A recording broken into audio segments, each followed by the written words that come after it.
하나님 말씀 우리 봉독하겠습니다. 구약성경 예레미야 7장 1절부터 15절 말씀 우리 함께 봉독합시다. 시작. 여호와께로부터 예레미야에게 말씀이 임하니라. 이르시되 너는 여호와의 집 문에 서서 이 말을 선포하여 이르기를 여호와께 예배하러 이 문으로 들어가는 유다 사람들아, 여호와의 말씀을 들으라. 만군의 여호와 이스라엘의 하나님께서 이와 같이 말씀하시되 너희 길과 행위를 바르게 하라. 그리하면 내가 너희로 이곳에 살게 하리라. 너희는 이것이 여호와의 성전이라, 여호와의 성전이라, 여호와의 성전이라 하는 거짓말을 믿지 말라. 너희가 만일 길과 행위를 참으로 바르게 하여 이웃들 사이에 정의를 행하며 이방인과 고아와 과부를 압제하지 아니하며 무죄한 자의 피를 이곳에서 흘리지 아니하며 다른 신들 뒤를 따라 화를 자초하지 아니하면 내가 너희를 이곳에 살게 하리니 곧 너희 조상에게 영원 무궁토록 준 땅에니라. 보라, 너희가 무익한 거짓말을 의존하는도다. 너희가 도둑질하며 살인하며 간음하며 거짓 맹세하며 바알에게 분향하며 너희가 알지 못하는 다른 신들을 따르면서 내 이름으로 일컬음을 받는 이 집에 들어와서 내 앞에 서서 말하기를 우리가 구원을 얻었나이다 하느냐. 이는 이 모든 가증한 일을 행하려 함이로다. 내 이름으로 일컬음을 받는 이 집이 너희 눈에 도둑의 소굴로 보이느냐. 보라, 나 곧 내가 그것을 보았노라. 여호와의 말씀이니라. 너희는 내가 처음으로 내 이름을 둔 처소 실로에 가서 내 백성 이스라엘의 악에 대하여 내가 어떻게 행하였는지를 보라. 여호와의 말씀이니라. 이제 내가 그 모든 일을 행하였으며 내가 너희에게 말하되 새벽부터 부지런히 말하여도 듣지 아니하였고 너희를 불러도 대답하지 아니하였느니라. 그러므로 내가 실로에 행함같이 너희가 신뢰하는 바 내 이름으로 일컬음을 받는 이 집 곧 너희와 너희 조상들에게 준 이곳에 행하겠고 내가 너희 모든 형제 곧 에브라임 자손을 쫓아낸 것 같이 내 앞에서 너희를 쫓아내리라 하셨다 할지니라. 아멘. 짧은 영상 하나를 보겠습니다. 오늘 저는 여러분과 함께 봉독한 이 말씀을 중심으로 살고자 한다면 이와 같은 제목으로 하나님의 은혜의 복음 증거하도록 하겠습니다. 해마다 반복되는 수해가 올해도 어김없이 발생했습니다. 지난 15일 충북 청주시에 있는 모 지하차도가 침수되면서 많은 분들이 목숨을 잃었습니다. 주변 제방이 무너지면서 불과 3분 만에 6만 톤에 가까운 물이 지하차도로 쏟아지면서 발생한 사고였습니다. 지하차도에 진입하던 한 운전자의 경우는 차량의 시동이 꺼지자 차를 버리고 몸만 겨우 빠져나온 덕에 살 수 있었다고 합니다. 그만큼 당시의 상황은 너무나 급박했다고 하죠. 가까스로 목숨을 건진 분들이 이렇게 증언하고 있습니다. 미리 도로를 막기라도 했더라면, 누군가 그 앞에 서서 안내라도 했더라면 이런 피해는 없었을 것입니다. 특히 이번 사고에서 제 시선을 끌었던 한 운전자가 있었습니다. 여러분 방금 영상에서 보셨을 겁니다. 이 차량의 블랙박스 영상을 통해 당시의 상황이 얼마나 긴박했는지 우리 짐작할 수 있는데, 위험을 인지한 그분이 아무런 망설임도 없이 차를 돌려서 역주행을 시작하는 장면을 여러분 보셨을 겁니다. 경적을 울리면서 주변에도 위험을 알리면서 이분이 외치기 시작했습니다. 물차! 물차! 사장님! 빼! 그러면서 지하차도를 막 빠져나오면서 끊임없이 경고하는 모습을 우리가 볼 수 있습니다. 차 돌리셔! 물이 차올라요? 차올라! 돌리셔야 돼! 그러면서 그가 수많은 사람들에게 경고를 했지만 다 막을 수는 없었다고 합니다. 그러나 그분의 경고를 듣고 차를 돌렸던 사람들은 간발의 차로 참사를 피할 수 있었습니다. 자, 오늘 이 사건에서 차를 돌려 역주행했던, 그리고 수많은 사람들에게 경고의 목소리를 냈던 한 운전자처럼 지금으로부터 약 2600여 년 전에 예루살렘 성문 앞에 서서 그 문으로 들어가던 모든 사람들에게 경고의 말씀을 선포하면서 사는 길이 있다고 외쳤던 한 사람이 있었습니다. 그가 누굽니까? 바로 눈물의 선지자 예레미야였습니다. 그가 외쳤던 말씀이 오늘 본문에 기록되어 우리들에게 전해지고 있습니다. 특히 3절부터 5절까지의 말씀을 여러분들 주목해 보시기 바랍니다. 3절부터 5절 다시 한번 읽겠습니다. 시작. 만군의 여호와 이스라엘의 하나님께서 이와 같이 말씀하시되 너희 길과 행위를 바르게 하라. 그리하면 내가 너희로 이곳에 살게 하리라.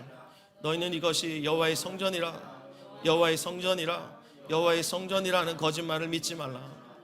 너희가 만일 길과 행위를 참으로 바르게 하여 이웃들 사이에 정의를 행하며. 여러분 3절부터 5절까지의 말씀을 주의 깊게 보시면 4절을 중심으로 3절과 5절이 앞뒤에 배치되어 있다는 것을 아실 수 있습니다. 이런 구절을 우리 샌드위치 구조라고 하죠. 4절을 중심으로 3절과 5절이 앞뒤에 배치되면서 이렇게 반복해서 말하고 있습니다. 너희 길과 행위를 바르게 하라. 너희 길과 행위를 바르게 하라. 중심이 되는 4절에서 예레미야는 3번씩이나 이곳은 여호와의 성전이 아니라고 말했습니다. 이곳이 여호와의 성전이라는 말은 거짓말이다. 이것을 3번이나 힘주어 말했습니다. 이스라엘 사람들이 3번을 말할 땐 확실할 때입니다. 확실할 때는 3번을 반복해서 말한다고 합니다. 친한 사람들끼리는 인사를 할 때도 샬롬 한 번 하지 않는다고요. 샬롬, 샬롬, 샬롬. 샬롬이란 말은 평강입니다. 그 평강이 당신에게 확실히 있다라는 의미로 그렇게 3번씩 인사했다고 합니다. 따라서 3번이나 이곳은 여호와의 성전이 아니라고 말했던 예레미야의 말은 절대로 이곳은 여호와의 성전이 아니라는 말입니다. 그런데 당시 종교 지도자들은 이곳이 여호와의 성전이라고 거짓말을 해댔습니다. 그 말이 당시 하나님 백성에게 가장 심각한 영향을 미쳤습니다. 수많은 사람들이, 아니 거의 모든 사람들이 그 말을 철석같이 믿었습니다. 그 거짓말이 통할 수 있었던 가장 큰 이유가 무엇이냐면 예레미야가 활동을 시작하기 약 400여 년 전에 하나님이 다윗에게 하신 약속 때문입니다. 여러분 본문을 책갈피하시고 사무엘하 7장을 찾아주시기 바랍니다. 책갈피하시고 사무엘하 7장 12절 13절입니다.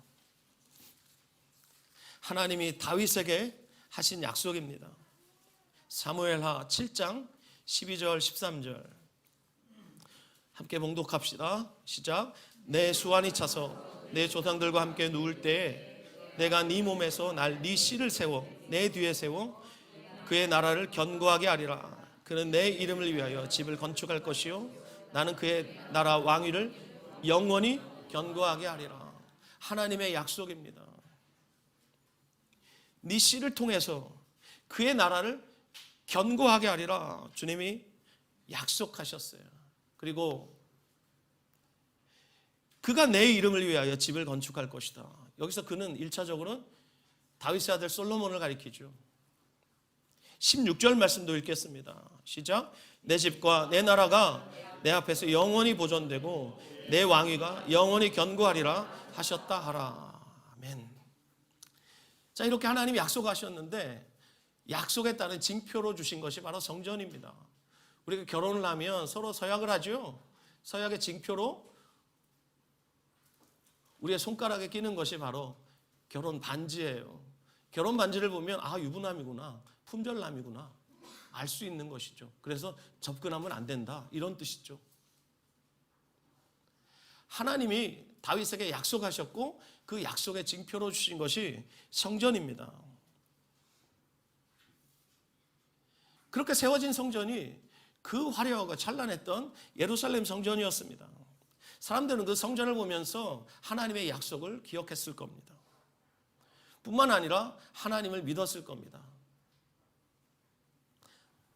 그런데 어느 순간부터 이 약속이 사람들 가운데 오해되기 시작하고 변질되기 시작했습니다. 사람들이 어느새 하나님의 약속이 아니라 성전을 하나님처럼 믿기 시작했습니다.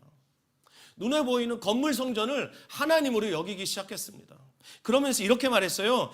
저 성전이 존재하는 한 우리는 망하지 않아. 이른바 성전 불패라는 신념이 모든 사람 안에 자리 잡기 시작했습니다. 나중에는 어이없게도 저 성전이 있는 한 우리는 안 망하니까 무슨 짓을 해도 우리는 절대 망하지 않아. 우리는 심판당하지 않아. 이렇게 말하기까지 이르렀습니다, 여러분. 그런데 놀랍게도 이 확신을 더욱 강화시켜주는 역사상 전무후무한 사건이 하나 발생했는데, 여러분 잘 아시겠지만 북왕국이 아수르 제국에 망할 때 남유다를 통치하고 있었던 왕이 있었습니다. 그의 이름은 그 유명한 히스기야입니다. 그가 남유다를 통치하고 있었을 때 아수르의 대왕 사네립이 18만 5천의 군대를 이끌고 유다를 침공해 들어왔습니다. 유다의 46개 성읍이 전부 무너졌습니다. 이제 예루살렘 하나만 남았습니다. 마치 바람 앞에 등불처럼 위태위태한 그 지경에서 하나님이 이사야를 보내셔서 히스기야의 마음에 힘을 주십니다. 그래서 히스기야가 하나님 앞에 힘을 다해 기도하기 시작합니다. 하나님이 그의 기도를 들으시고 놀랍게도 여호와의 사자를 보내셔서 18만 5천의 군대를 하루아침에 송장으로 만들어 버렸습니다. 그래서 이스라엘 역사에서 전무후무한 대승을 거둔 이야기가 히스기야의 이야기입니다. 그가 기도했더니 하나님이 그 기도를 들으시고 이방의 군대를 물리쳐 주신 이야기. 자, 보십시오. 예루살렘 하나 남았는데 바람 앞에 등불 같았던 그 예루살렘, 그리고 예루살렘 성전이 하나님의 보호에 의해서 무너지지 않았잖아요. 그것을 보면서 그들이 안 그래도 가지고 있었던 잘못된 그 신념을 더욱 굳히게 됐습니다.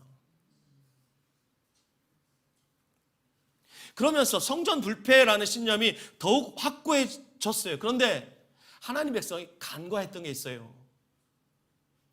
여러분은 솔로몬의 이야기를 잘 아실 거예요.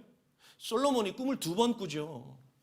첫 번째 꿈꾼 이야기가 열왕기상 3장에 나옵니다. 거기에 보면 솔로몬이 꿈에서 하나님께 듣는 마음을 구하죠.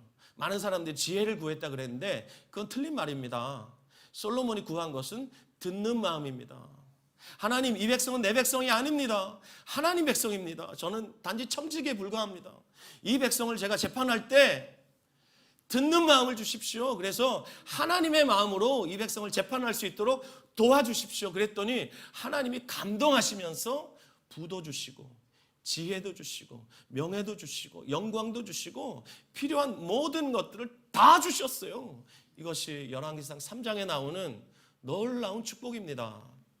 그런데 여러분, 사람들이 이것만 알아요. 그런데 하나님이 2번째 꿈에 나타나시는 이야기가 열왕기상 9장에 나옵니다. 자, 열왕기상 9장을 찾아보시기 바랍니다. 사무엘하 뒤쪽에 바로 뒷성경이 열왕기상입니다. 열왕기상 9장 2절부터 9절까지. 열왕기상 9장 2절부터 9절까지. 또 이번에도 합독하도록 하겠습니다. 다 찾으셨죠? 시작. 여호와께서 전에 기브온에서 나타나심 같이 다시 솔로몬에게 나타나사 여호와께서 그에게 이르시되 내 기도와 내가 내 앞에서 간구한 바를 내가 들었은즉 나는 내가 건축한 이 성전을 거룩하게 구별하여 내 이름을 영원히 그곳에 두며 내 눈길과 내 마음이 항상 거기 있으리니 네가 만일 네 아버지 다윗이 행함 같이 마음을 온전히 하고 바르게 하여 내 앞에서 행하며 내가 내게 명령한 대로 온갖 일에 순종하며 내 법도와 율례를 지키면 내가 네 아버지 다윗에게 말하기를 이스라엘 왕위에 오를 사람이 네게서 끊어지지 아니하리라 한 대로 내 이스라엘의 왕위를 영원히 견고하게 하려니와 만일 너희나 너희의 자손이 아주 돌아서서 나를 따르지 아니하며 내가 너희 앞에 둔 나의 계명과 법도를 지키지 아니하고 가서 다른 신을 섬겨 그것을 경배하면 내가 이스라엘을 내가 그들에게 준 땅에서 끊어버릴 것이요 내 이름을 위하여 내가 거룩하게 구별한 이 성전이라도 내 앞에서 던져버리리니 이스라엘은 모든 민족 가운데 속담거리와 이야기거리가 될 것이며 이 성전이 높을지라도 지나가는 자마다 놀라며 비웃어 이르되 여호와께서 무슨 까닭으로 이 땅과 이 성전에 이같이 행하셨는고 하면 대답하기를 그들이 그들의 조상들을 애굽 땅에서 인도하여 내신 그들의 하나님 여호와를 버리고 다른 신을 따라가서 그를 경배하여 섬김으로 여호와께서 이 모든 재앙을 그들에게 내리심이라 하리라 하셨더라. 아멘. 여러분, 특별히 하나님의 경고의 장면을, 경고의 말씀을 저 여러분이 주목했으면 좋겠어요. 6절과 7절 말씀. 만일 내 계명과 법도를 지키지 않고 다른 신을 따라가서 우상 숭배하면 어떻게 하시겠다는 거예요? 내가 구별한 이 성전이라도 내 앞에서 던져버리시겠다 라고 주님께서 아주 혹독하게, 무자비하게 말씀하셨어요.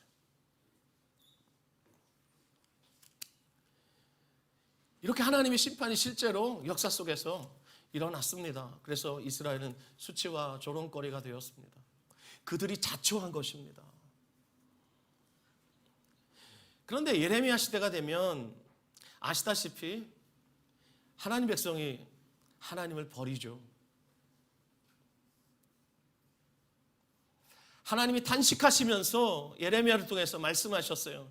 이 백성이 두 가지 악을 행했는데, 첫 번째는 나를 버린 것이고, 두 번째는 웅덩이를 스스로 판 것인데 그 웅덩이는 물을 저축하지 못할 터진 웅덩이니라 주님 말씀하셨어요. 당시 하나님 백성의 관심은 어디에 있었는가? 오직 땅에서 잘 되는 것에만 있었습니다. 하나님의 경고에는 무지했습니다. 아니, 무시했습니다. 그러면서 하나님을 버렸고, 생수의 근원이신 하나님을 버린 결과 이스라엘은 목이 타겠죠. 목이 마르겠죠. 요즘 쓰는 말로 헛헛하겠죠. 그래서 하나님을 대체할 수 있는 다른 우상들을 갖다가 하나님 자리에 놓은 것입니다. 여러분, 이건 아주 오래된 반역입니다. 출애굽한 이후 하나님 백성은 단 한 번도 하나님을 반역하지 않은 적이 없습니다. 늘 우상을 섬기며 하나님을 반역했는데 놀랍게도 늘 하나님을 섬겼습니다. 여러분, 이게 이해가 되세요? 끊임없이 하나님께 반역했는데 동시에 하나님도 겸하여 섬겼습니다. 놀랍게도 단 한 번도 이스라엘 역사 속에서 예배가 중단된 적이 없습니다. 말이 안 되는 것 같지만 그들은 이렇게 살았습니다. 여러분, 이 말을 여러분 마음에 좀 새기셨으면 좋겠어요. 이들은 복이 필요할 때는 바알과 아세라에게 갔어요. 비를 내려주소서라고 말할 땐 하나님께 가지 않았습니다. 하늘에서 비가 내리고 땅에서 곡식이 익어가야만 그들이 풍요와 다산을 누릴 수 있었기 때문에, 경제적인 풍요를 누릴 수 있었기 때문에, 가나안 땅에서 풍요와 안녕을 누릴 수 있었기 때문에 그들이 비를 구할 때 놀랍게도 비를 주시는 하나님이 아니라 바알이 비를 준다고 믿고 바알에게 갔습니다. 그런데 아세요? 얼마나 이율배반적인지 아세요? 위급할 때는 하나님께 갔어요. 이게 이스라엘의 이중성이었어요. 복이 필요할 때는 바알과 아세라에게 갔다가 위급할 때는 하나님의 성전에 들어가서 빌었어요. 얼마나 철면피해요. 그러면서 성전에 들어갈 때마다 놀랍게도 성전 불패하면서 그 성전을 드나들었다 이 말입니다.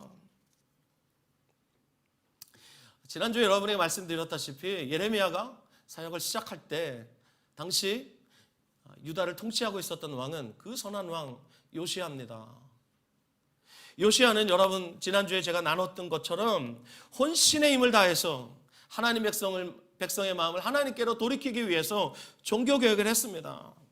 그러나 하나님 백성 유다는 요시야의 그 개혁을 비웃기라도 하듯이 여전히 민간에서는 암암리에 하나님과 우상을 겸하여 섬기면서 끊임없이 하나님을 반역하고 있었습니다. 그들이 회개하는 흉내를 냈죠. 그런데 하나님이 그 회개를 진실한 회개가 아니라고 말씀하셨다는 것을 지난 시간에 살펴보았습니다. 그들은 회개하는 자신들에게 쫓고 있었어요.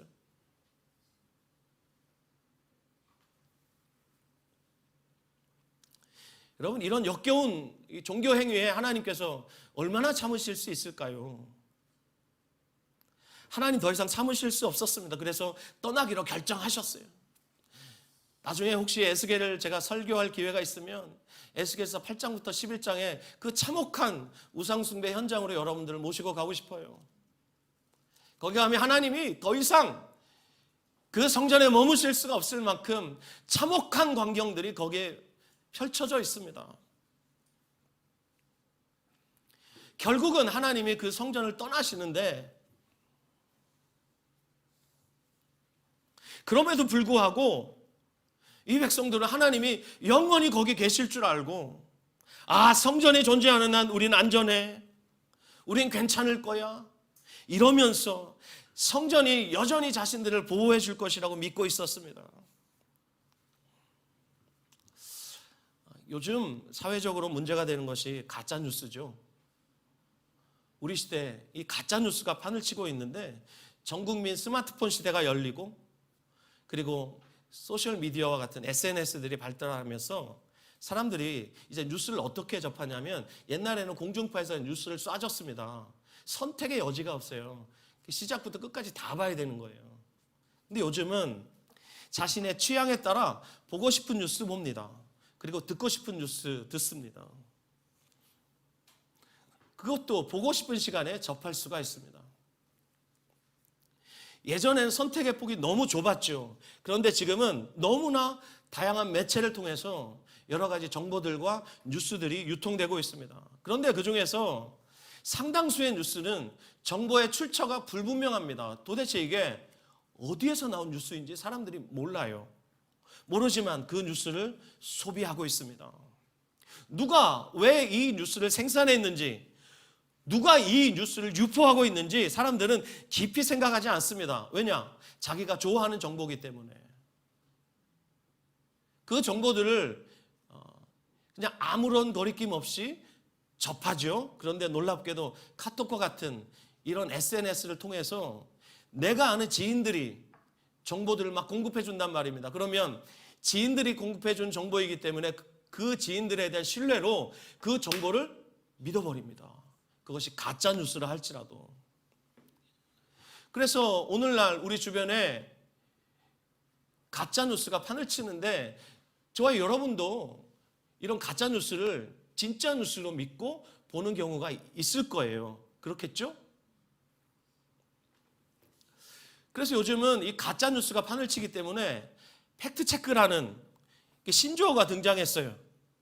점점 팩트체크는 필요성이 점점 증가하고 있는데, 이 뉴스가 사실에 기반한 것인지 아니면 개인의 견해인지, 사실 확인이라는 영어 단어 팩트체크, 이 과정을 거쳐야만 그 뉴스가 정말 진실에 기반한 뉴스인지 아니면 누가 거짓으로 만들어낸 뉴스인지 우리가 분별할 수 있게 되었습니다. 그래서 아예 언론사마다 팩트체크라는 란을 따로 신설해 놨어요.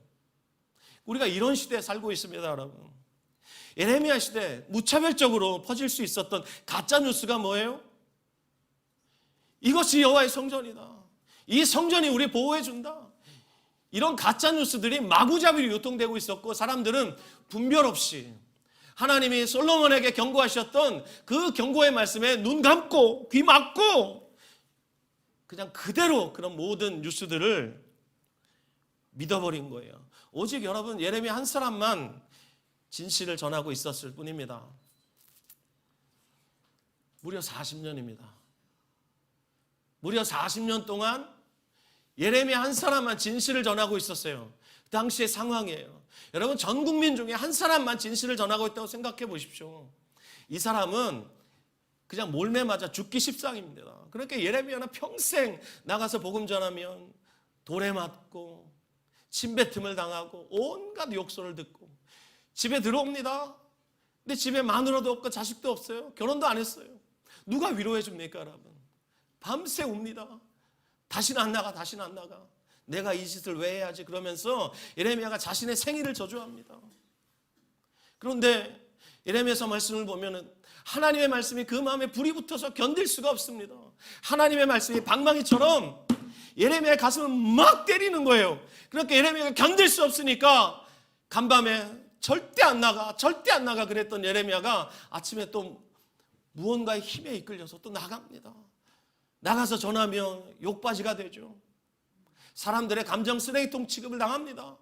그러고 집에 돌아오면 불 꺼진 집에 아무도 없는 그 집에 누가 예레미야를 받아주고 누가 예레미야를 위로해 줄 수 있겠습니까? 그런데 여러분 아세요?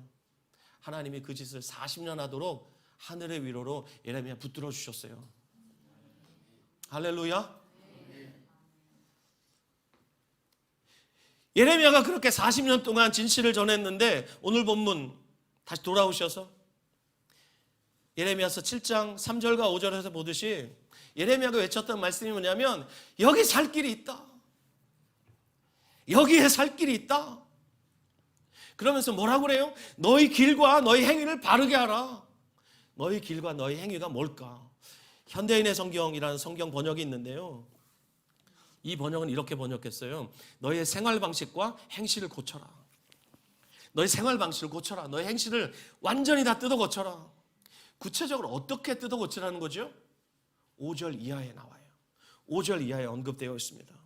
자, 5절부터 나오는 말씀 함께 보실까요? 예레미야 7장 5절부터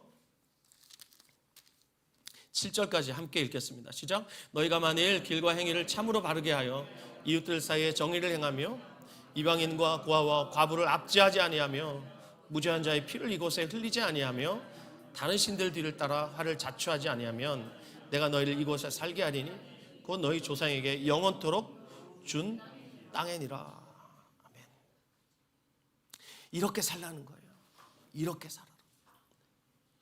그런데 이 말씀을 좀 더 깊이 이해하기 위해서 2절 말씀을 보셔야 됩니다. 7장 2절 말씀 시작. 너희는 여호와의 집 문에 서서 이 말을 선포하여 이르기를 여호와께 예배하러 이 문으로 들어가는 유다 사람들아 여호와의 말씀을 들으라. 자, 예레미야가 지금 어디에서 말씀을 전하고 있죠? 여호와의 집 문 앞에서. 어떤 사람들에게요?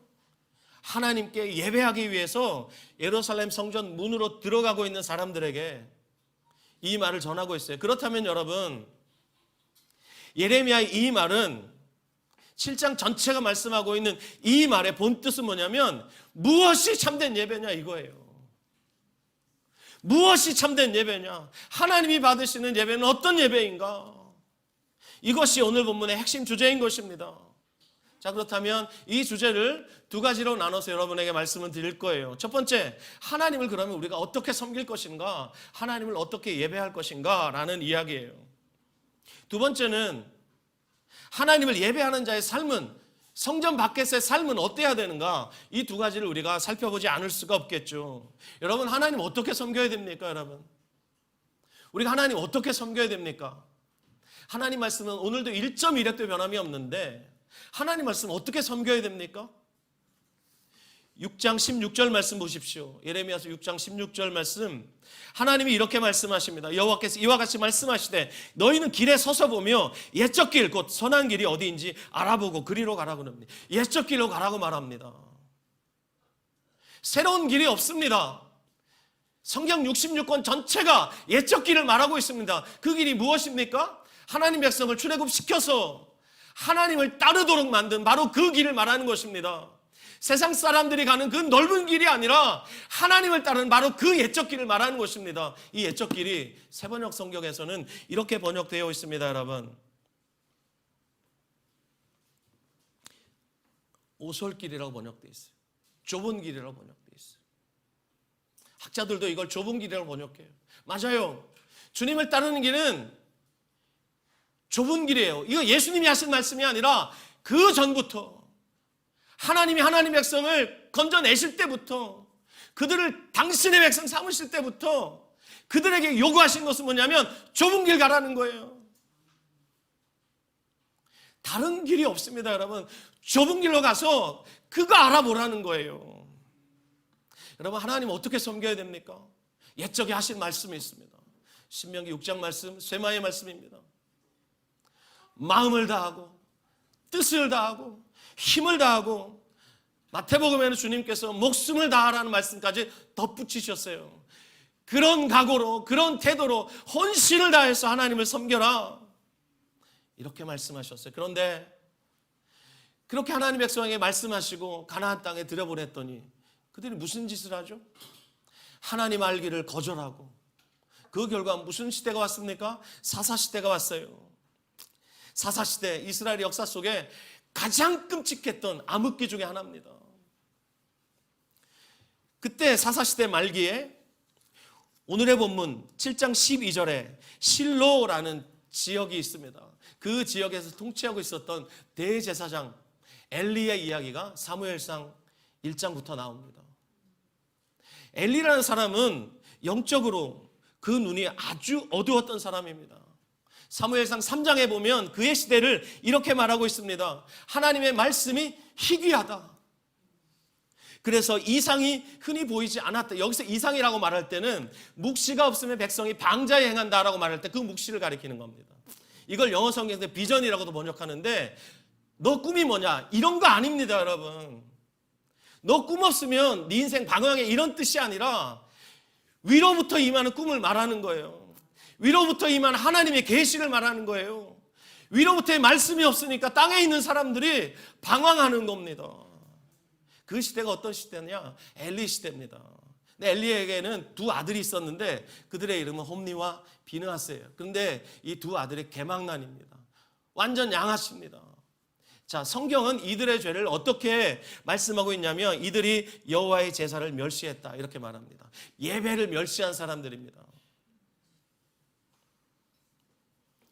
하나님의 예배의 모든 규례를 다 짓밟아 버렸습니다. 이것이 홈니와 비느하스의 악행이었습니다. 그리고 그때 블레셋과의 전쟁이 있었는데 이스라엘이 그만 블레셋에게 지고 말았습니다. 4,000명가량의 군사가 죽었는데 이스라엘 장로들이 막 하나님을 원망합니다. 어찌하여서 오늘 블레셋 앞에서 저 이방인 앞에서 당신의 선민이 패하게 하였는가 이러면서 막 하나님을 원망합니다. 당시 암흑기에 그 누가 하나님 따랐습니까? 아무도 옛적 길, 그 좁은 길로 가지 않았습니다. 모두가 넓은 길로 갔습니다. 암흑천지였어요. 자기들이 전쟁에서 져놓고 하나님 백성에 무조건 이겨야 된다면서 하나님께 막 따진 겁니다. 여러분 생각해 보십시오. 이렇게 하나님을 짓밟고 하나님의 율법을 무시하던 자들이 전쟁 나면 반드시 이겨야 되는 법이 어디 있습니까, 여러분? 맞죠? 이렇게 미운 짓 해놓고 위급할 때는 뭐라고 그래요? 보세요. 하나님 찾잖아요. 위급할 때 하나님 찾으면서 왜 우리 안 도와주냐고 막 이러잖아요.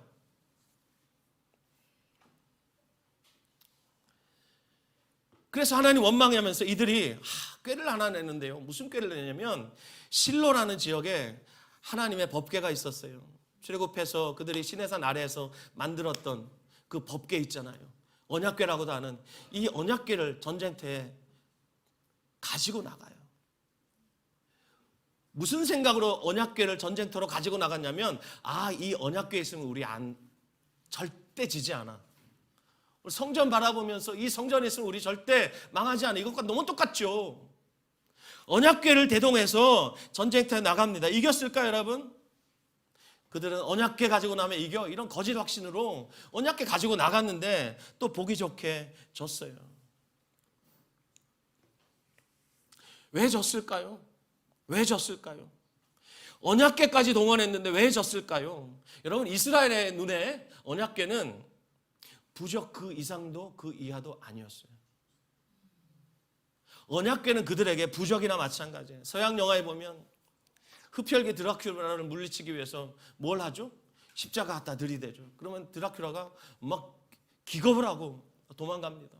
중국 영화에 보면 강시 있잖아요. 강시. 이 강시를 멈추기 위해서 뭐 하죠? 맞박에다가 부적 하나 딱 갖다 붙이죠. 그러면 강시가 딱 멈춰요.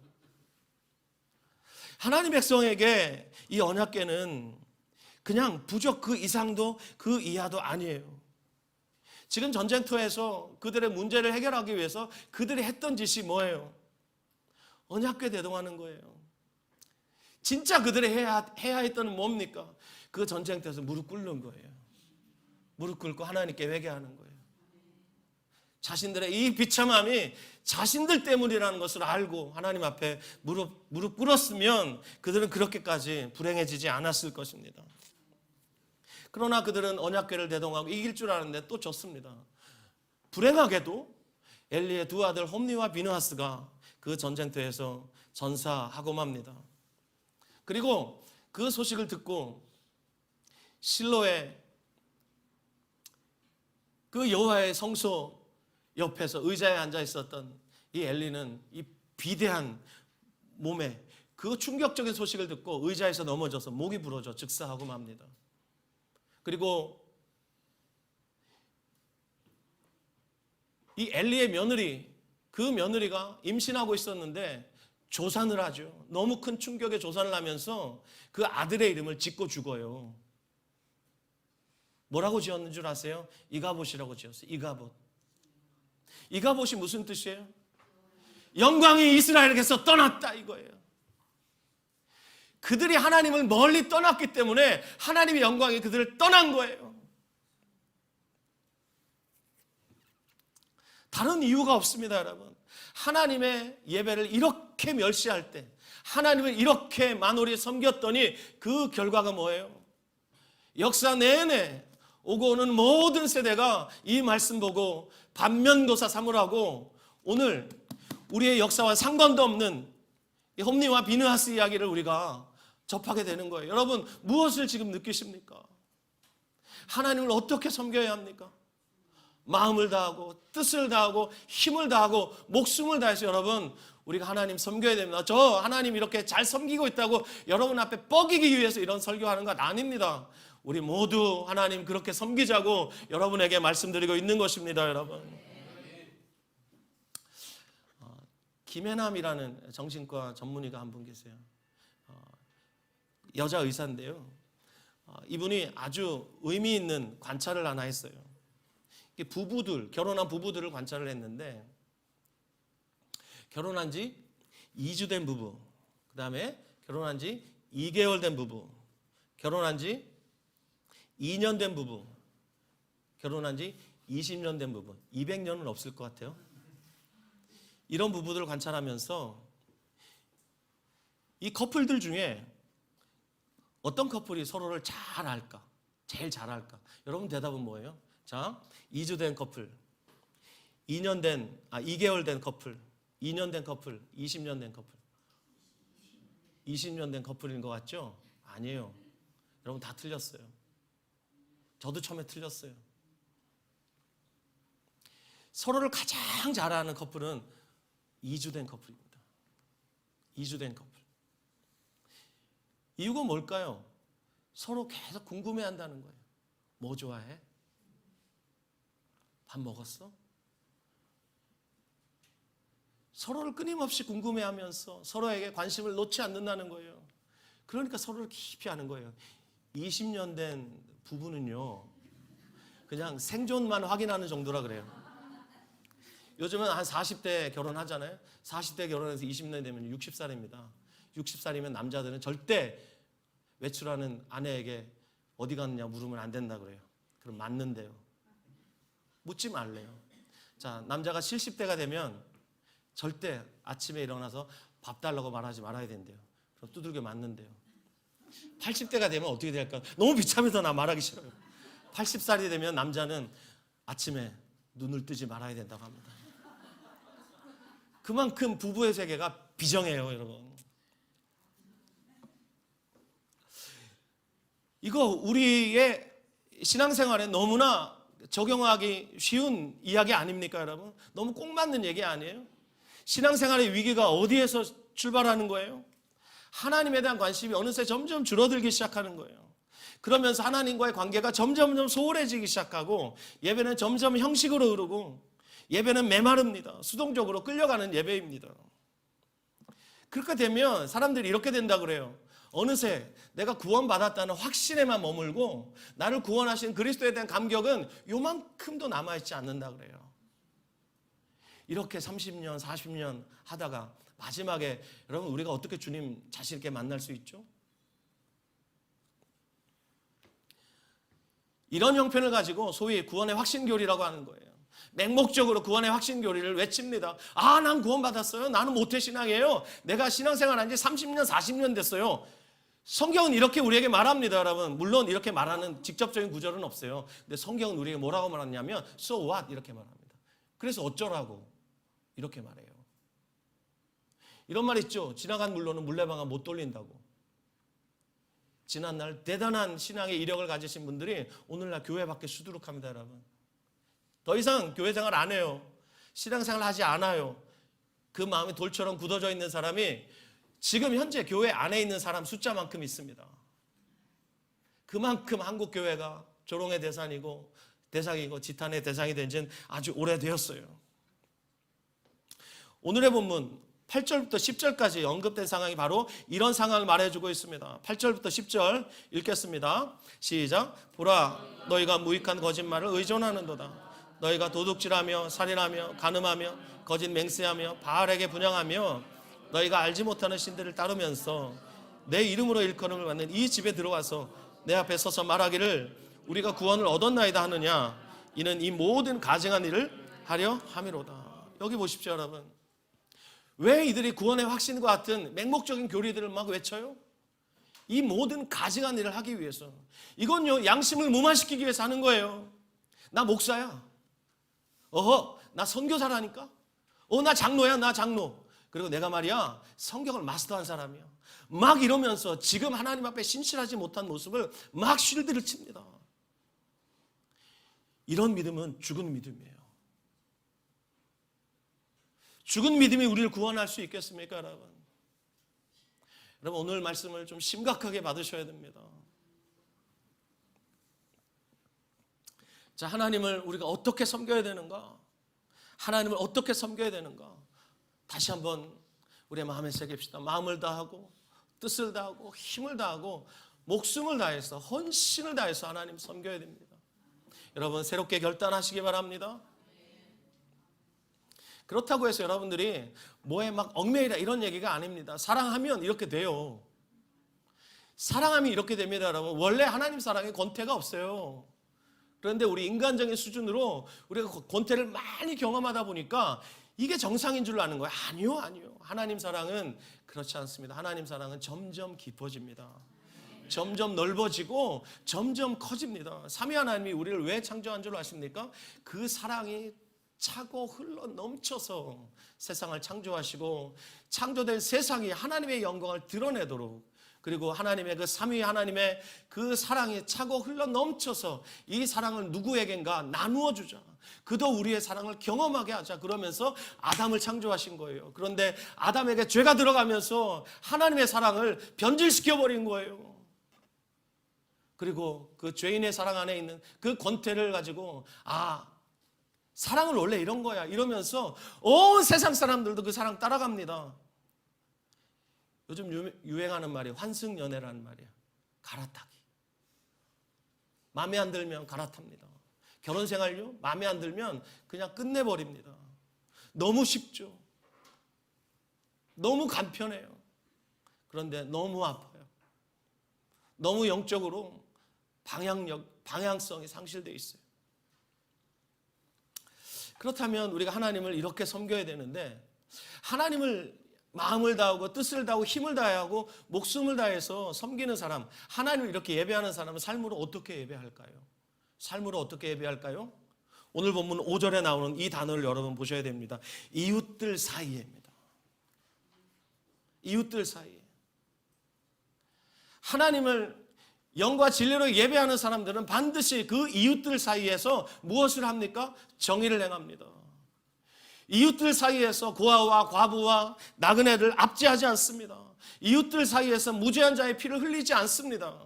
쉽게 말하면 이웃들을 내 몸처럼 사랑하게 되는 거예요. 아멘. 혹 여러분들 중에 이런 결심을 하시는 분이 있습니까? 조용필의 노래 가사처럼 내가 세상 모든 사람들을 사랑하겠노라. 그러면서 위대한 박애주자 여기 있습니다. 뭐 이런 분들이 있습니까? 꿈 깨십시오. 그런 분들 아무도 없기 때문에 제가 이렇게 말씀드리는 거예요.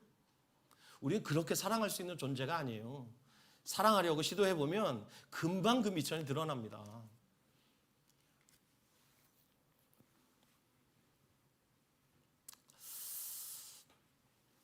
그러면 우리가 어떻게 사랑해야 되는가? 네 가까운 이웃부터 사랑해라. 이게 주님의 뜻이에요, 여러분. 가장 가까운 이웃이 누굽니까? 아담에겐 가장 가까운 이웃이 아내 하와였습니다. 그리고 사랑하는 아들 가인과 아벨이었죠.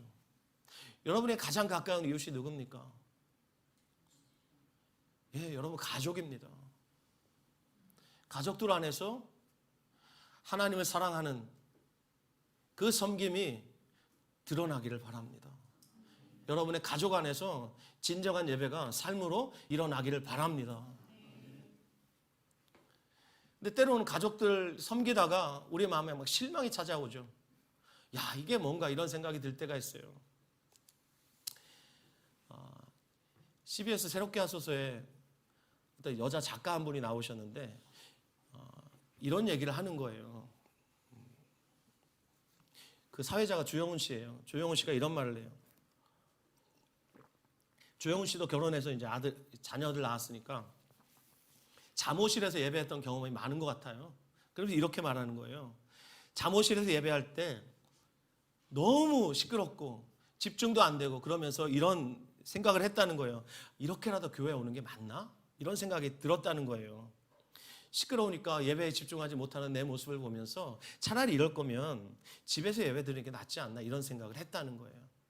맞장구를 치면서. 그랬더니 이 여자 작가가 뭐라고 그러냐면 자기도 잠옷실에서 아이를 포대기에다가 들쳐 업고 또 똥기저귀 갈아주면서 그런 경험을 했다는 거예요.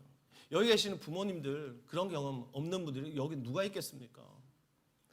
잠옷실 밖에서는 아름다운 찬양이 울려 퍼지고 다른 모든 사람들은 잠옷실 밖에서 하나님께 예배드리면서 은혜 받는 것 같은데 나는 이게 뭐냐? 나는 이 잠옷실에 땀 뻘뻘 흘리면서 자식 똥기저귀나 갈아주고 있고 정말 하나님 나도 예배드리고 싶어요 막 이러는데 주님이 마음속에서 세미한 음성으로 이렇게 말씀하시더랍니다. 딸아, 그게 예배야. 이렇게 말씀하시더래요. 똥기저귀 갈아채우는 그 땀 뻘뻘 흐르는 그 현장이 바로 너의 예배야. 이렇게 말씀하시더라는 거예요. 여러분 이 말씀을 여러분들 이해하십니까?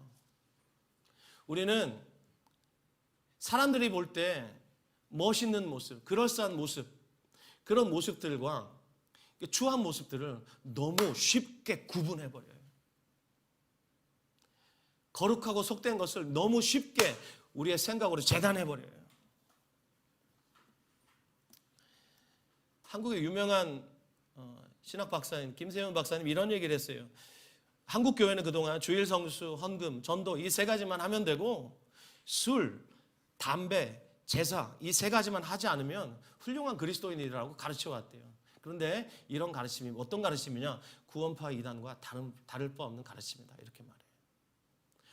요것만 하면 되고 요것만 안 하면 되는 그런 그리스도인들을 한국 교회가 엄청나게 생산해냈다는 거예요. 이 가르침이 바로 구원파의 가르침이라는 거예요. 이런 가르침에 길들여진 사람들은 뭐라고 생각할까? 그렇지. 요 세 가지만 하면 돼. 그리고 요 세 가지만 안 하면 돼. 할 거 하고 안 할 거 안 하면 나는 괜찮은 그리스도인이야. 그런데 삶으로 예배할 줄 모르는 수많은 그리스도인들을 한국교회가 그동안 양산해낸 결과 한국교회는 조롱받고 있습니다. 왜 한국교회가 조롱받습니까? 이런 가르침에 의해서 생산된 수많은 가짜 그리스도인들 때문에 한국교회가 조롱받고 있다는 거예요. 우리도 도덕적으로 세상 사람들 보기에 손가락질 받을 만한 잘못을 저지르죠. 우리도 거짓말할 수 있고 우리도 잘못해서 사람 죽일 수 있고 우리들도 사람들 미워할 수 있고 그렇습니다. 세상 사람들과 겉모습 똑같고 우리가 그리스도인이라고 말하지 않을 때 사람들이 우리 구별 잘 못하거든요. 우리도 똑같이 도덕적인 흠결이 있습니다. 그런데 하나님이 우리를 세상의 빛이라고 말씀하시고 소금이라고 말씀하신 이유는 우리가 세상과 근본적으로 다른 존재로 창조된 새로운 피조물이기 때문에 그렇게 말씀하시는 거예요. 그러므로 여러분 한국교회가 한국교회 말할 것도 없어요. 저와 여러분이 사람들에게 만약에 내가 그리스도인이라고 말했을 때 조롱받는 이유는 뭐예요? 그들과 다르지 않아서 그런 거예요. 도덕적으로 그들보다 흠결이 더 있어서가 아니라 우리에게 기대하는 바가 있는데 그들의 기대를 조금 더 뛰어넘지 못하는 우리의 빈약한 인격과 우리의 빈약한 영적인 실력 때문에 사람들이 우리를 보고 실망하는 것이에요.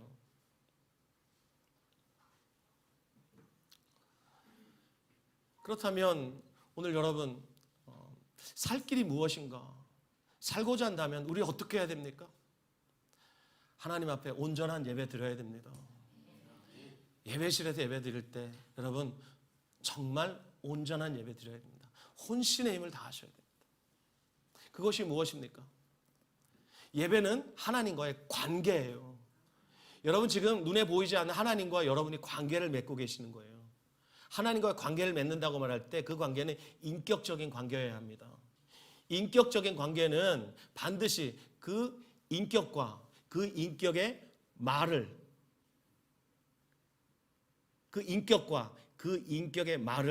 생각해야 됩니다. 우리가 누군가의 인격을 존중한다는 말은 그 사람의 말까지 존중한다는 것을 말하는 거예요. 이게 무슨 얘기예요, 여러분? 우리 예배 드릴 때 어떻게 하나님과 인격적인 관계를 해요? 하나님의 말씀을 우리가 주목하는 거예요. 이것이 기독교의 예배예요. 가톨릭이 면죄부를 팔면서 모든 사람들에게 거짓 확신을 심어줬잖아요. 역사상 최고의 거짓 가짜 뉴스. 너희 그 면죄부 사면 무덤 속에 있는 네 조상이 연옥에 있다가 한 계단씩 천국으로 올라가. 이런 얘기가 중세시대 교회를 타락시켰던 가톨릭의 면죄부 판매 사건이었어요. 우린 그렇게 하지 않습니다. 그래서 종교개혁자들이 오직 성경으로 돌아가기 위해서 말씀을 기독교 예배의 중심에 둔 것입니다. 여러분 오늘 여러분 예배 드렸다고 말할 때 오늘 찬양이 참 좋았어. 찬양 실컷 불렀더니 그냥 막 기분이 상쾌해. 목사님 오늘 웃긴 얘기도 많이 하고 하도 웃었더니 은혜 많이 받아. 이런 얘기 아닙니다, 여러분. 어떤 설교자가 여기서 설교를 해도 그 설교자 죽을 써도 여러분이 그 설교자가 전하는 그 메시지의 기본이 되는 하나님의 말씀이 여러분 마음을 관통해야 되는 거예요. 그 말씀 앞에 굴복하고 그 말씀 앞에 순종하는 역사가 일어나야 우리가 참된 예배를 드린다고 말할 수 있는 것이에요. 인격적이신 하나님과 어떻게 교제합니까? 그분의 말씀을 우리가 존중하면서 이 말씀을 우리가 골똘히 묵상하면서 그러한가 그러하지 아니한가 상고하면서 하나님의 말씀을 듣는 것, 이것이 예배의 시작이자 전부라고 말할 수 있는 것입니다, 여러분. 말씀 앞에서 내 자신을 깨뜨리고 말씀 앞에서 내 자신의 죽어있던 심령들을 일으켜서 다시 한번 그분 앞에서 결단하고 그렇게 하는 것이 예배입니다, 여러분. 내 결단에 속지요. 대단한 결단이야. 그런데 이 결단이 작심 삼일인 경우 얼마나 비일비재합니까? 그럼에도 불구하고 다시 결단하고 다시 결단하면 비록 콩나물 시루에 물 붓는 것 같아도 지나고 나면 콩나물이 쑥 자라있는 것처럼 우리가 계속되는 결심을 하고 또 결심을 하고 넘어졌다 일어나기를 계속 반복하면서 우리의 신앙이 성화되어 가고 성장하고 성숙해 가는 것입니다, 여러분. 하나님을 어떻게 예배하십니까, 여러분? 하나님 말씀을 귀담아 쫑긋 들어야 됩니다. 제가 지난 4월달 케냐의 나이로비 복음 캠프에 가서 그들을 예배로 섬기면서 또 이것저것 필요한 것들을 섬기고 있는데 제 마음속에 너무 안타까운 거예요. 사람들이 그 위대한 복음 메시지를 듣다가 그냥 다리 아프면 밖에 나갔다가 쉬고 들어오고 그냥 오줌 마리 오면 그것 조금 못 참아가지고 그 하늘에서 자신을 살리는 메시지가 막 떨어지는데 막 들어갔다 나갔다는 거예요. 제가 화가 나가지고 목요일 날 밤에 섬기를 다 불러 모았습니다. 다 모이십시오. 전부 섬김이에요. 조장들이고 막 그런 분들한테 제가 그랬습니다. 여러분 왜 사람들이 하나님 말씀 듣지 않고 나가는 것을 허락하십니까?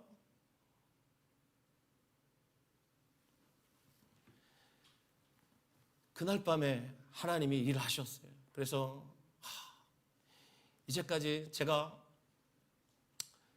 섬겼던 모든 복음 캠프 중에 우리 안정규 선교사님과 제가 너무너무 감사한 게 이번 복음 캠프, 이제까지 했던 복음 캠프 중에 가장 열매가 좋았어요.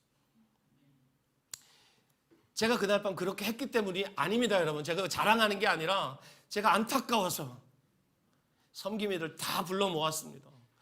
여러분 정신 차리시라고 제가 그렇게 말했습니다. 오늘도 저는 대단한 설교를 하지 않습니다. 이미 성경에 있는 이야기들을 여러분에게 하고 있습니다. 성경 사실 창세기 3장에 인류가 타락한 이후로부터 요한계시록 21장, 22장까지 전부 무슨 얘기예요? 회개하고 돌아오라는 얘기예요. 근데 그 얘기가 이렇게 두꺼워요. 얼마나 하나님의 말씀 듣지 않으면 이렇게 두꺼울까 생각해 봤어요. 너무너무 두꺼워요. 포기하시지 않고 계속해서 돌아오라. 아까 지하차도에서 나가면서 차 빼시라고, 돌리시라고, 그래야 산다고 말했던 그 사람처럼 주님이 계속해서 말씀하신 이야기가 성경 66권에 그나마 모아진 거예요. 사랑하는 여러분, 우리 자신을 확신할 수 있습니까? 확신할 수 없습니다. 살고자 한다면 그래서 오늘 여러분에게 그리고 설교하고 있는 저에게 외칩니다. 우리의 관심을 하나님께로 돌려야 됩니다. 우리의 관심을 빼앗는 것으로부터 우리를 지켜야 됩니다. 지켜야 됩니다. 관심이 어떻게 생기죠? 관심이 어떻게 생깁니까? 관심은 히브리서 12장에 있는 말씀처럼 예수님을 바라볼 때 생기는 거예요. 바라볼 때. 심리학자 아서 아론이라는 분이 있습니다. 그분이 유명한 심리 이론을 개발했는데 그분의 심리 이론을 기반으로 만들어진 심리 테스트가 하나 있습니다. 낯선 사람이라고 할지라도 사랑에 빠질 수 있는 놀라운 비법을 개발했는데 이걸 실제로 뉴욕타임스의 한 칼럼니스트가 여자분인데요. 이 방법을 그대로 따라했다가 무슨 일이 벌어졌는가? 그 상대방과 사랑에 빠졌어요. 36가지의 질문을 서로 주고받습니다. 둘이 동시에 대답하는 거예요. 질문 하나를 읽고 그 질문에 대한 답을 둘이 서로 하는 거예요. 그러면서 질문을 마치고 서로를 이렇게 바라보는 거예요. 질문을 하면서 무슨 일이 생기는 거예요? 서로에 대한 관심이 생기는 거예요. 그리고 그 관심이 사랑으로 연결이 되더라 이 말입니다. 그래서 이 사람이 결혼까지 했어요. 여러분, 우리가 하나님에 대한 관심이 생기고 하나님을 사랑하게 되려면 하나님을 계속해서 바라봐야 되는 거예요. 어떻게 바라봐요? 인격이신 그 하나님, 눈에 보이지 않지만 인격이신 그 하나님 어떻게 바라봅니까? 제가 한번 수백 번, 골백 번 얘기했을 겁니다. 이겁니다. 인격이신 하나님을 인격이신 하나님답게 대화하는 길이 무엇입니까? 이 말씀을 우리가 주야로 묵상하는 것입니다. 그럴 때 이 말씀은 살아있고 운동력이 있어서 좌우의 날선 어떤 것보다 이리하여 혼과 영과 심령과 골수를 찔러 쪼갭니다. 쪼개고 우리의 마음 깊은 것을 감찰하십니다. 우리의 어두운 부분을 다 드러내시고 그 어둠을 빛의 속도보다 빠르게 몰아내시면서 우리를 새롭게 하시고 우리를 의로 교육하시면서 하나님의 사람답게 살아갈 수 있도록 능력을 주십니다. 사랑하는 여러분, 살 길이 여기에 있습니다. 살 길이 여기에 있습니다. 살 길이 여기에 있습니다, 여러분. 그러므로 이 말씀을 매일 주야로 묵상하시는 시냇가에 심은 나무가처럼 살아가신 여러분 되시기를 예수님의 이름으로 축원합니다.